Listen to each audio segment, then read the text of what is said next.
Elhamdülillah, nahmaduhu ve nesta'inuhu ve nestağfiruhu ve netubu ileyh. Na'udzu billahi min şururi enfusina ve min seyyiati a'malina. Men yehdihillahu fela mudille lehu ve men yudlil fela hadiye leh. Ve eşhedü en la ilahe illallah vahdehu la şerike leh ve eşhedü enne Muhammeden abduhu ve resuluhu. Ya eyyühellezine amenu ittakullaha hakka tukatihi ve la temutunne illa ve entum muslimun.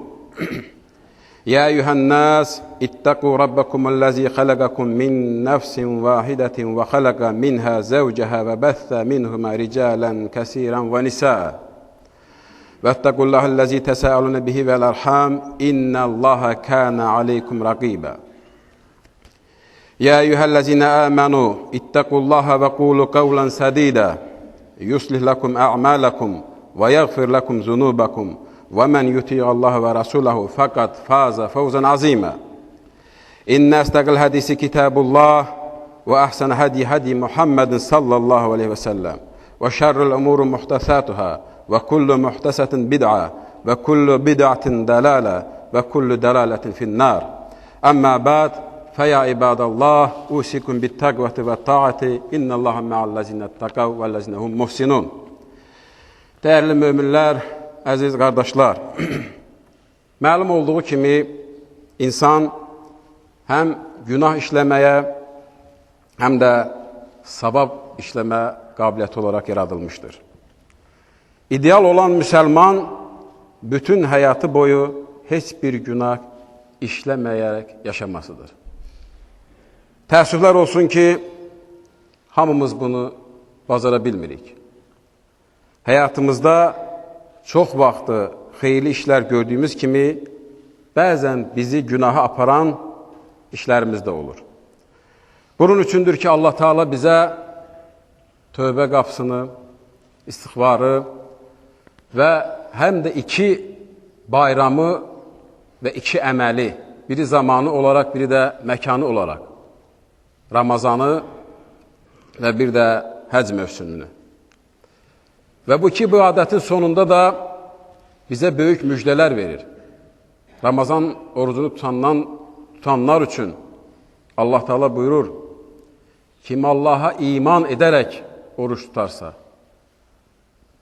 Allah o oruç tutanları cənnətin rəyyan qapısından keçirər və günahlarını bağışlayar.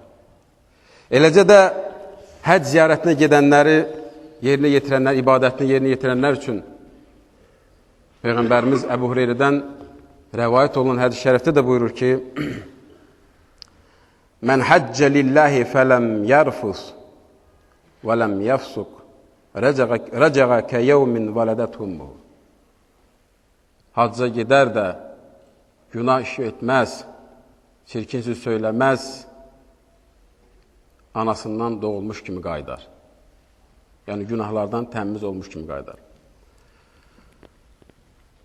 Biz və bəzi qardaşlarımız da inşallah belə bir ibadəti yerinə yetirib gəlmişik. Allah sizlərə də nəsib eləsin. Cəmi Məhəmməd ümmətindən bunun arzusunda olanlara nəsib eləsin, istəyənlərə nəsib eləsin, getməyənlərin hamısına nəsib eləsin. Allah o imkanı, o şəraiti yaratsın, getsinlər. Bunun sonunda bizə sual verirlər ki, hocam, yəni bu hədisə müvafiq olaraq biz getdik də, gəldik də, bütün günahlardan bağışlandıq mı? Və ya Ramazan orucunu tutduq da, o hədisə müvafiq olaraq günahların hamısından bağışlandıq mı? Və ya tövbə etdik, istiğfar etdik, bütün günahlar üzərimizdən silindi mi? Burada iki şeyə diqqət yetirmək lazım, dəyərli qardaşlar. Birincisi, kim haram pul ilə hacca gedərsə və ya Allahın rızası olmadan oruç tutarsa, hac əməllərini yerinə yetirərsə, ümumiyyətlə ibadəti yerinə yetirərsə, tövbə etməyib nə olur olsun? Bağışlanmayacaq. Haram pul və bir də Allah rızası olmadan. Bu birincisi naz. İkincisi, oruç da tutsan, hacca da getsən, tövbə istiğfar da etsən, sənin üzərində olan kəffarəni və bir də haqları, borcları silinməz. Yadda qalar inşallah, yəni kəffarələr. Məsələn, oruçluqda müəyyən tutmadığın günün kəffarəsini tutmalısan. Və yaxud da hac vaxtı hansısa bir əməl etmişsə, onun kəffarəsini verməlisən. Sən düşünmə ki, mən onun kəffarəsini verməyəcəm, amma hacı yerinə yetirirəm. Ayinləri bir-bir ardıcıl olaraq yerinə yetirirəm, amma ortada bir kəffarəm var. O kəffarə silinəcək, yox. Və bir də haqlar. Haqlar da silinməyəcək. Allaha olan haqlar, insanın üzərində olan haqlar. Xüsusən də insanın üzərində olan haqlar ki, halallaşmalıdırlar. Bax, bu iki şeylərə diqqət yetirməmiz lazımdır. Birincisi, yenə deyirəm, halal qazancı olmalı, Allah rizası olmalı. İkincisi də kəffarələr silinməz sənin üzərindən, bir də haqlar silinməz. Eləcə, alimlərimizin də əksəriyyəti qeyd edirlər ki, ibadətlərin qəbul olunmasının əlaməti Rəbbinə qarşı üsyana bir daha qayıtmamaq və bir də haqq sahiblərinə haqlarını qaytarmaqdır. Rəbbinə qarşı üsyana qayıtmamaq və bir də haqq sahiblərinə haqlarını qaytarmaqla ibadətlər qəbul oluna bilər. Ümumiyyətlə, dəyərli qardaşlar, müsəlman ibadətini yerinə yetirərkən və ya yetirdikdən sonra qorxu və ümid içərisində olmalıdır. Əməlinin qəbul olunmasından arxayınlaşmamalıdır. Mən bunu gördüm, artıq tövbəm istiğfar etdim, qəbul olundu, ya bu ibadəti yerinə yetirdim, bütün günahlar. Bundan əmin olmamalıdır. Bu o demək deyil ki, yəni Allahdan ümid kəsilir. Yox, əslində bu bizi buna təşviq edir ki, biz daimən o qorxu və ümid içərisində yaşamalı və daimən duada olmalı və əməl dəftərimizi artırmaq üçün salih əməllər etməliyik. Çünki arxayınlaşsaq, duadan və əməl dəftərimizi doldurmaqdan çəkinə bilərik. Şeytan bizi bu iki şeydən azdıracaq. Zaten də yəni şeytanın işi hələ gecəsi də, gündüzü də müsəlmanı o sırat-ı müstəqimdən azdırmaqdır. Ona görə arxayın olmamalı və daimən duada, tövbədə, istiğfarda və əməllərimizi artırmaqda. Əməllər nədir, dəyərli qardaşlar? Fərz əməllər, bunlar bilindi. Fərz olanlar. Bundan başqa müstəhəbbə əməllər var, sünnət əməllər var. Görün, hədisi qudsidə nə deyilir? Allah Teala deyir ki, qulum mənə o sünnəti əməllərdən, müstəhəbbə əməllərdən onları yerinə yetirərkən mənə yaxınlaşır və mən də o zaman onların eşidən qulağı, görən gözü və danışan dili oluram. Hələ fərziyyatı qoyuruq, vacibatı qoyuruq. Sünnəti əməllərə görə Allah Teala bizə nə deyir? Bunları yerinə yetirməkdən qulum mənə yaxınlaşır və yaxınlaşdığı anda mən onun görən gözü oluram. Yəni, fərzlərdən sonra, vacibatlardan sonra sünnətə, müstəhəbbətə də yer verməliyik. Bunlardan başqa yaxşı, salih əməllər tək bu ibadətlə bitirmir, yox. Tək elə məsələ gəldim, sünnəti, müstəhəbbəti, vacibatı yer yetirdim, yox. Əməllər çoxdur. Sədəqəsi var, zəkatı var. Zəkat bəhsi olarkən, yəni Peyğəmbərimiz s.ə.v, yəni zəkatın fəzilətindən danışarkən, içərdən bir kasıb səhabə Peyğəmbərimizə buyurur ki, ya Rəsulallah, sən bu qədər zəkatın fəzilətindən danışdın, axı məndə bu yoxdur, mən bunu verə bilmirəm, bəs mən bundan məhrum olacam mı? Peyğəmbərimiz s.ə.v nə deyir? Deyir, sənin gözəl danışmanın, gözəl rəftar etmənin, ağzından gözəl kəlmələr çıxmanın sənin zəkatındır. Baxın, dəyərli qardaşlar. Ona görə, yəni, tək əməl dəftərimizi bizim üzərimizə yazılan fərz, vacibat, müstəhəbbat, bunlardan yox, gözəl rəftarımızla, gözəl danışığımızla, gözəl hərəkətimizlə əməl dəftərimizi doldura bilərik.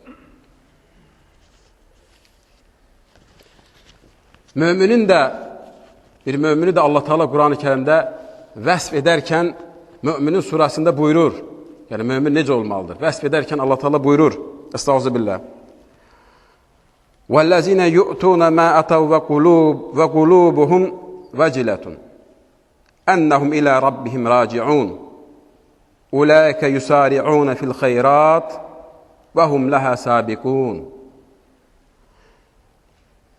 ürəkləri Rəbbinin huzuruna qaydacaqlarından qorxuya düşüb, verməli olduqlarını, yəni sədəqəni, zəkatını verənlər, məhz onlar yaxşı işlər görməyə tələsər və bu işlərdə başqalarından öndə gedərlər. Bu müminin vəsfidir. Ayşə anamız radiyallahu anhə. Bu ayə nazil olanda deyir, Peyğəmbərdən soruşdum.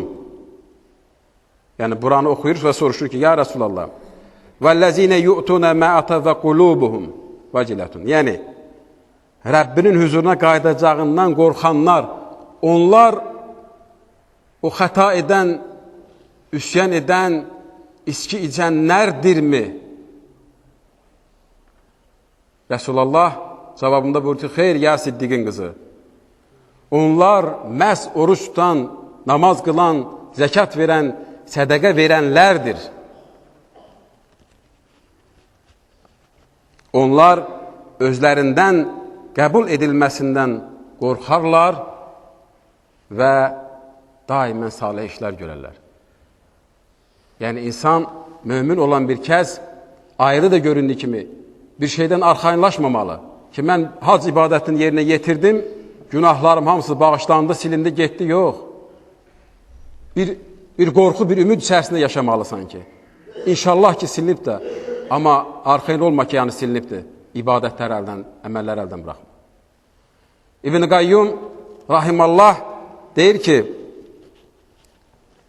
yəni bu halın baş verməsini vəsf edərək yazır ki, mömin gözəl şəkildə yerinə yetirmədiyini düşürər. Yəni, ibadəti edər, yerinə yetirir, amma düşünməlidir ki, mən bunu gözəl şəkildə yerinə yetirə bilmədim. Bunu bir də təkrar edeyim, başqasını görüm. Ki, Allah mənə, mən bunu gözəl şəkildə yerinə yetirə bilmədim. Ola bilsin, Allah bunu məndən qəbul etmədi. Başqa bir əməli görüm, başqa bir şeyə, salih əmələ can atım. Yəni, mömin belə olmalıdır. Və bir də Rahimallah qeyd edir ki, yəni İbn-i Qayyum Rahimallah qeyd edir ki, bir də Allah və Rəsuluna sevgisindən dolayı. Düşünməli ki, bəli, mən Allahı və Rəsulu sevirəm. Allahı və Rəsulu hər şeydən üstün tuturam. Valideynlərdən də, övladlardan da, hər şeydən və bunlara xatirba əməli görürəm. Bax, bu iki şey müminin yadından çıxmamalıdır. Əgər unutdusa, bu iki şeylərə göz yumdusa, şeytan onu azdıracaqdır. Son olaraq, bizim üzərimizə düşənlər, dəyərli qardaşlar. Biz də üzərimizə düşən budur ki, günahlarımızı Allahın rəhmətinin, məğfirətinin, mərhəmətinin qarşısında günahlarımızı böyük görək.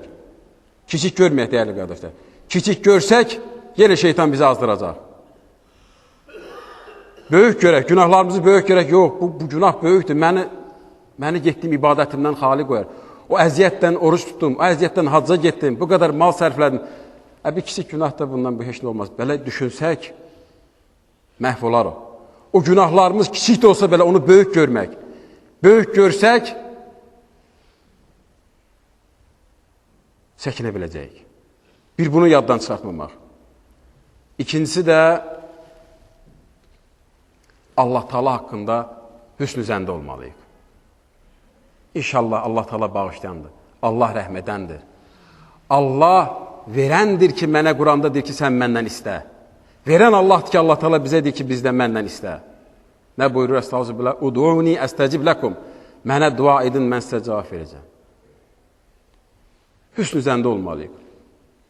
Hədisi qudsidə, dəyərli qardaşlar, hədisi qudsidə buyurulur ki, Allah Taala buyurur, Ənə ində zənni abdi bi.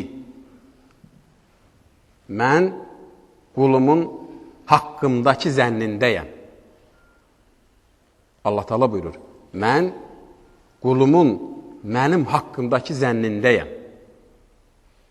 Qurtubi rahimallah bu ayəni açarkən deyir ki, haqqındakı zənnindəyəm, yəni dua, tövbə, istiğfar olunacağında və onun qarşılığını veriləcəyi zənnindəyəm. Yəni, mömin düşünməlidir ki, mən bunları etməliyəm və bunları edərkən də o zəndə olmalı ki, bəli, Allah Taala mənə bunun qarşılığını verəcəkdir inşallah. Allah sizlərdən razı olsun. Allah bizi məğfirət edən qullarından eləsin. Bu saydıqlarımız da Allah Teala bizim yadımızdan çıxartmasın.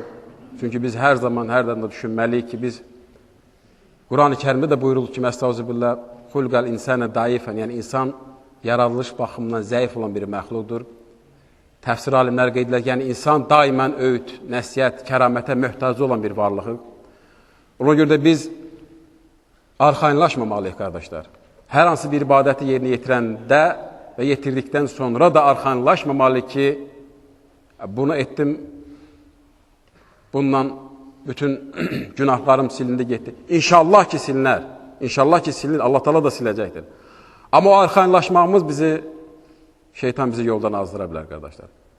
Allah bizi o qullarına eləsin ki, biz də daima salih əmələ can atanlardan olaq və hər hansı bir əməlimizin sonra arxayınlaşmayaq, daimən Allah Teala'nı unutmayan, Allahı və Peyğəmbəri sevən qullardan olsun inşallah. Və aqul həzə və estağfiruhu innəhu və təvvəbur rahim. Estağfirullah, innə dinlə indəllahil İslam.